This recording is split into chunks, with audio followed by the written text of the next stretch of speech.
She's not a crier. Like, she's been very vocal with me. She's not a crier. So that was like, that caught her off guard too. So, and I saw Oh, the tears, they were real, just so everyone knows.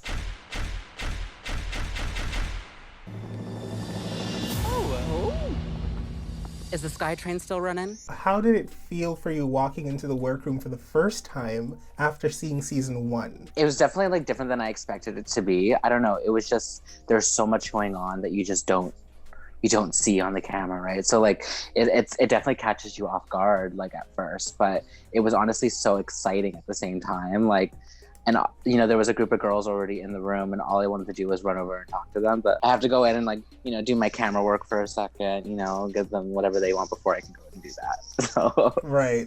I can imagine, because a lot of this season there was like 4 of you from Vancouver alone. I love that. Yeah, it was definitely cool. Like, especially like, you're going into a situation where you don't know, like, everything's so unknown. So having some familiar faces there is definitely really like helpful, I guess you can say, in the situation. A little piece of home with you there. For sure. My name is Beth. I'm campy, glamorous, and socially anxious. Drag Race to me and drag queens are superheroes. You said in the episode it takes a lot of confidence to get in drag and perform. How have you turned your social anxiety into a positive when performing in drag, or just in life in general?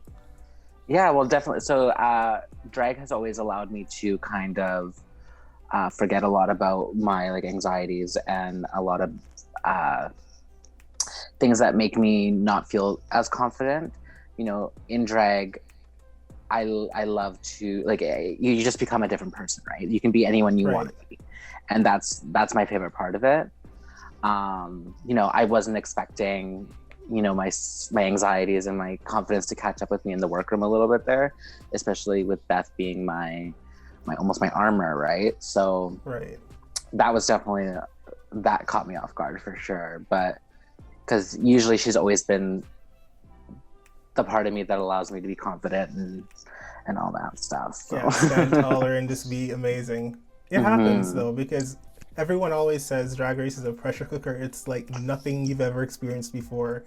And I can only take your guys' word for it, but it really seems that way. Watching it on TV, I'm like, it's easy to be like, I would have done this, I would have done that, but really, would I? Yeah, no, honestly, like, you can go in there with a game plan, but as soon as you walk in there, it's all out the window because you have no idea what you're going to, like, we all know, like, 9 times out of 10, the first challenge is going to be a sewing challenge. And I know how to sew. I was like, I'm going to be fine. I'll survive the first episode. It'll be great. And then, like, you're in that situation and you're just like, holy shit, like, what do I do?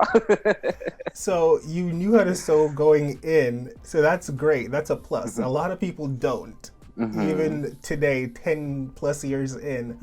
But, things get the better of you. But who in the workroom, when you saw them next to you and their clothes on the mannequin, you're like, oh, okay, that's something. Definitely, yeah. Watching Suki create, she's a designer. Like that's was her main job before Drag Race, right? So she's just like, the way she creates is just so beyond me. Like, I was just like watching her like draping that fabric over the mannequin, and I was just like, and here I am with like my hot glue gun. Like, listen, this is the last thing I wanted to do. You are relatable though. If you pick up a hot glue gun in a design challenge, you're relatable, and we love you even more, because who really out here knows how to like make a garment like that? Yeah, well, 100%. And like, I told myself the one thing I'm not going to do is glue shit to a corset. And what am I doing? Gluing shit to a corset. But my corset looked beautiful. So it did. It looked stunning. Beth, I love the fact that you used the solo cups and not only cut them up to make this really gorgeous detail, but then made them black as well. So you did have some element of embellishment. Your creativity is definitely there. How did it feel, speaking of your corset, to have Brad praise you for that, basically saying your eye for design and detail is amazing when it comes to your corset? Like, everything from the waist up was amazing. Yeah, well, that was like really, that made me feel really good, honestly, especially with, like, my original concept was to have that all over the dress. But, I got to a point in time where I was just like, either I start the bottom half of the dress and probably not finish it, or leave it how it is, right? Right. So that would like, but to see him or to hear him like really praise like the work I did and, you know, the concept I came up with, at least on the top half of the dress, was like really exciting. Like, you know, that made me feel amazing. Especially like, you know, I was really hoping the top half of the dress would really help weigh out, or, you know, outweigh the bad parts that you weren't so proud of. Yeah, exactly. I get it. For sure. Yeah. Now, walking down the runway, I personally, because I'm a fan of the show, always imagined what it would be like to walk down the main stage of RuPaul's Drag Race, or just Drag Race in general. You got to walk the runway. The judges didn't feel your energy. What was going through your mind walking down the runway? That Brooklyn is sitting in front of me, looking how she do. She looked stunning. And, you know, she was sparkling ridiculous on TV. But like in person, she was sparkling even more, and it was so intimidating. And I'm just like walking down the runway, and I'm like, here I am in my umbrella, in my red solo cup dress that I've spray painted. You know, like, oh my god, it was definitely wild. And again, like, it's just so different than you'd expect. Like I thought I was giving face. You know, I thought I was trying to like do something, but obviously I just wasn't. I just wasn't projecting it how I thought I was. So. I mean, it is what it is. I still think I looked great walking down that runway. You looked amazing. Like, from head to toe, I was like, okay, hair, here for it. Face, impeccable. Were we here for the hair, though? I was just like... You know what? It was very similar to this, what you're giving today, and I'm like, this hair, it really works for her face. Yeah, and I just love this kind of texture, like, you know, like kind of crimped vibe. You know? Yeah, it really frames your face beautifully, and I don't want to get started on your body because you do it right. Yeah. As Eureka said, proportionizing, you have it down to a T. Oh, thank you. You know, I'm really proud of like the body I create and the shapes I create. You know, body image has always been a thing for me. And, you know, patting myself bigger at first was always like hard to convince myself to do. But, you know, patting my hips larger and everything like that. But it's just like the exaggerated shapes just do it all for me. And, you know, has really taught me that, like, and, you know, everybody is beautiful. So that part. I'm going up against one of the best performers in the entire country. I know what Gia is capable of, but I am not ready to go home. I am gonna sell this song. Now, something I heard that I really can't wait to hear your take on is that you predicted your lip sync? Yeah, I fully did. So 2 weeks before leaving for the show, I was at my day job and I was just, you know, working away, and Maneater comes on in the salon. And I was just like, and, you know, we all hear the rumors. Like, we all know we don't know who's going to be there. We hear who could be there, and especially in the local scenes. And I was just like, Maneater comes on, and I turned to my coworker and I said, watch me have to lip sync this against Geometric. Oh, like, my God. And I remember saying it so vividly, because as soon as I got the lip sync songs, I was just like, oh no, this is actually going to happen. You're clairvoyant. Yeah, it was literally. And, you know, I told myself 2021, I was just going to manifest everything I wanted. And I really just told myself every day, I'm going to be on Drag Race. I'm going to be on Drag Race. I'm going to get on Drag Race.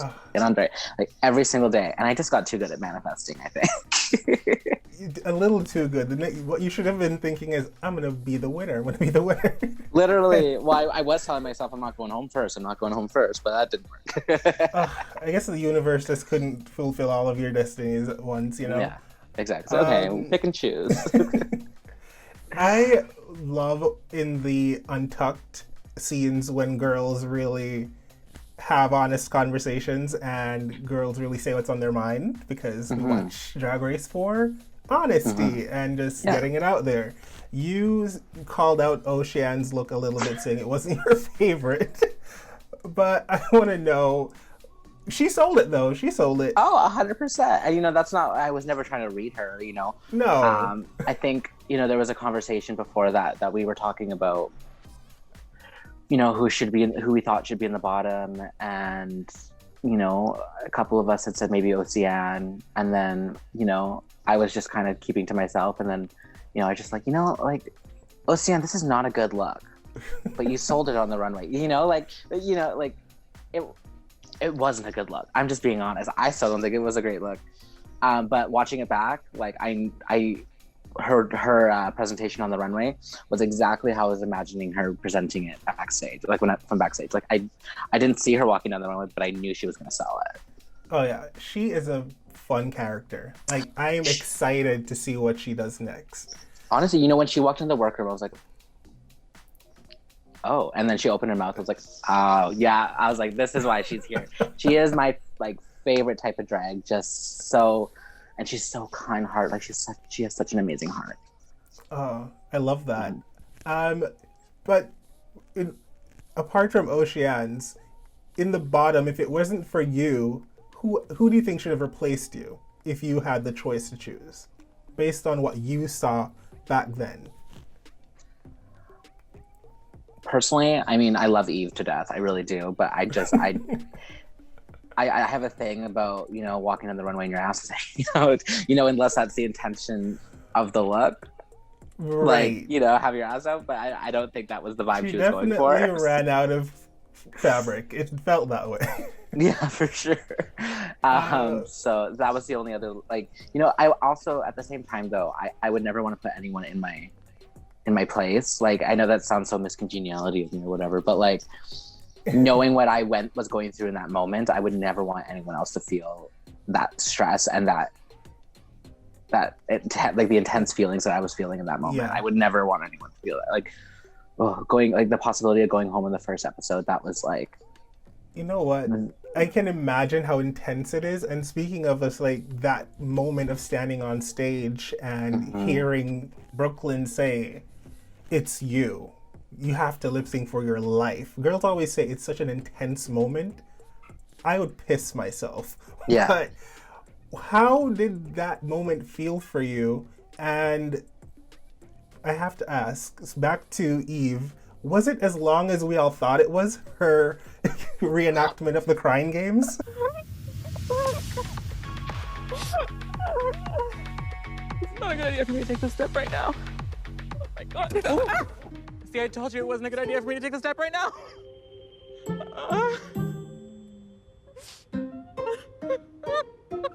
Eve, the judges just told you you're safe. Shut up. that was longer. It was longer than that. Oh my goodness. Like, what was going on through your mind? The TV only has so much, like, they only have so much time to show it on TV, you know? Yeah. Like, but, you know, it went on a little bit longer than that for sure.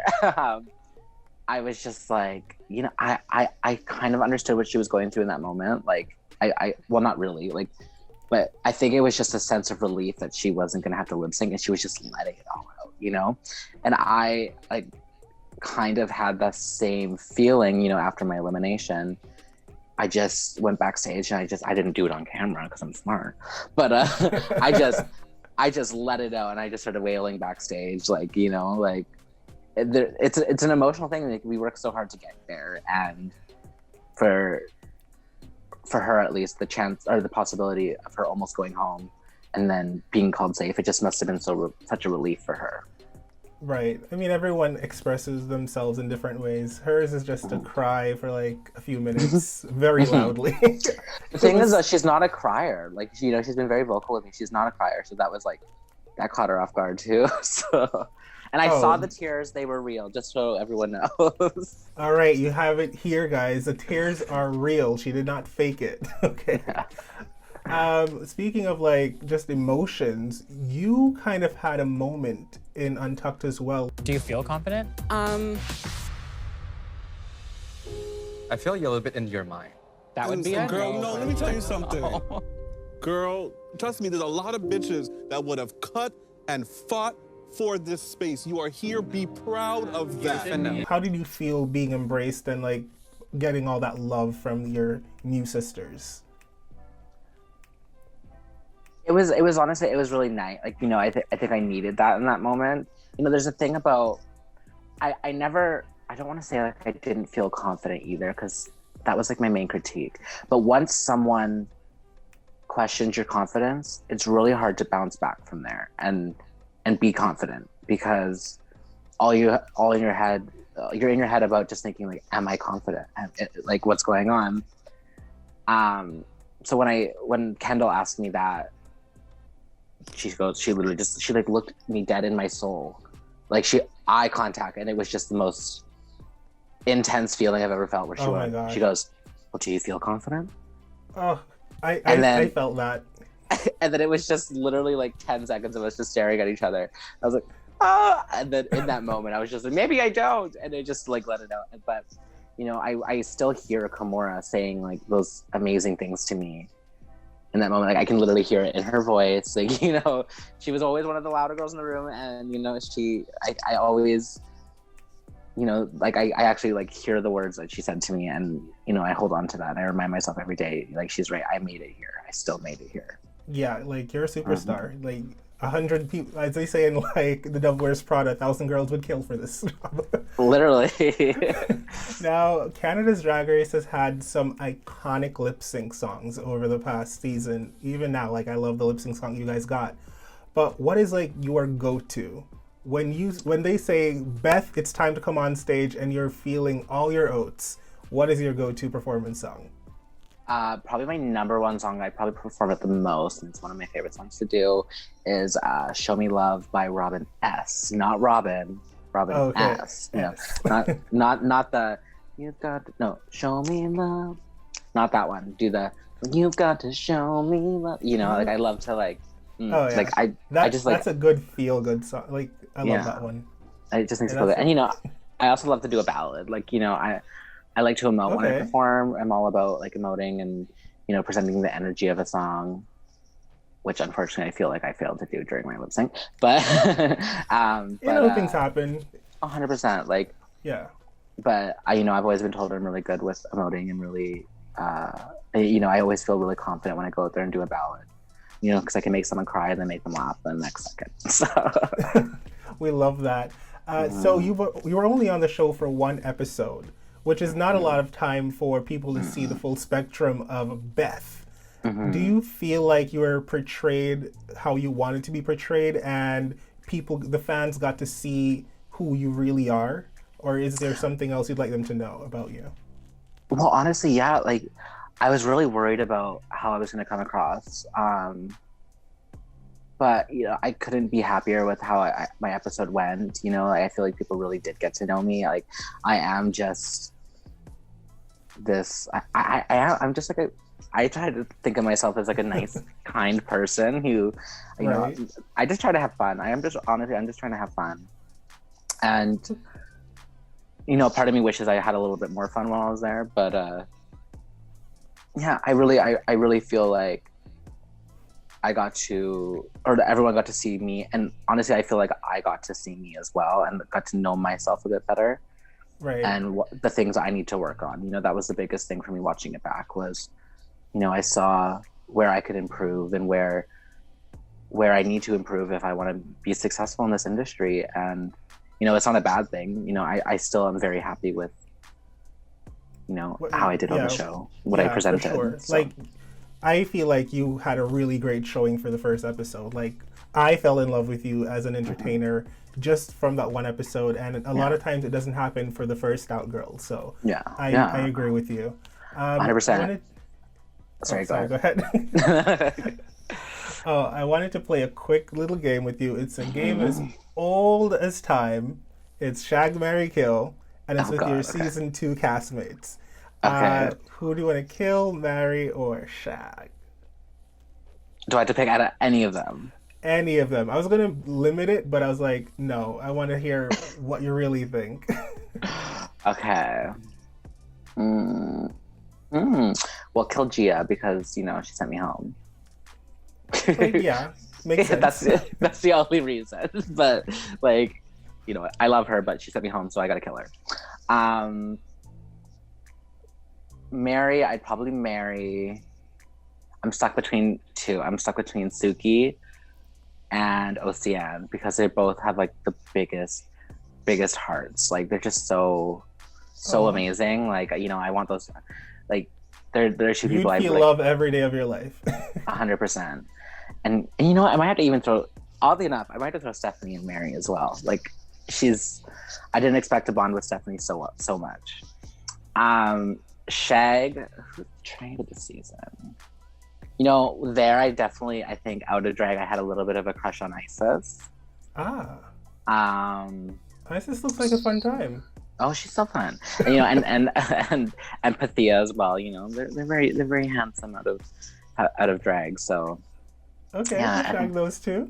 Yeah. You know, we could do groups. We're into groups, right? We're into everything. Free yeah, love. It's 2020. Exactly. It's 2021. Exactly. You didn't get a chance to make it to the episode of Snatch Game, so I wanted to know, what character were you excited to show the world? I really wanted to do a really messy impersonation of Trisha Paytas, or you know, the one that I was like really. You have the look down for Trisha, by the way. You would be able to paint. You'd be able to do a really great job. You know, for that. I think I would do really well. You know, it's all about like how you present her too. You know, she does a lot of like the, what are you talking about? Like, you know, dragging on her words and all that. Right. And then the one that it's so left field, but I really thought it would be iconic was Carol Baskin. You know what? I would live. The world would live for that. The world would live for that. Those are really good. The hair I wore on the runway for episode 1 was the hair I was going to wear for Carol Baskin. Just because she has like this dry, frizzy. I guess that wouldn't be a part of, like, that was out of the, no, you couldn't do that again, I guess. No. But before I go, I wanted to know if you have any upcoming projects or tours that we can look out for you. I mean, right now I'm just, you know, saying yes to everything. So you'll be seeing me all over Canada soon, hopefully. I have some gigs coming up. You know, I've never left Canada, and I very rarely leave BC, so I'm excited to, you know, bring Beth everywhere and show her to everyone across the country. Love that. I will be looking out for you in Toronto for sure. Like, yeah, I will be at your show. I'll be there. I think I'll be there in November. So perfect. Yeah, I'll try to wear this wig so you can recognize me. Perfect. I'll try to wear this one so you recognize. Before you go, can you please say I'm Beth and you're watching Too Much Michael, just for my audience? Yeah, of course. Thank you. I'm Beth and you're watching Too Much Michael. Yay. Thank you so much, Beth, for taking the time out to speak with me. You are so beautiful. You're so talented. And you deserve everything that's coming your way. I'm such a fan. Oh, thank you so much, Michael. It was really nice chatting with you too. Thank you guys so much for watching. Don't forget to like, comment, share, and subscribe to my channel. I am trying to get to 5,000 subscribers. Hello. And go over to my Patreon for more exclusive content. Love you for watching. Bye. Hey beautiful humans, you've made it this far in this video. Why not subscribe to my Patreon? You can sign up for exclusive content I don't post on YouTube, or support me making content for this channel. Speaking of, why don't you watch another video?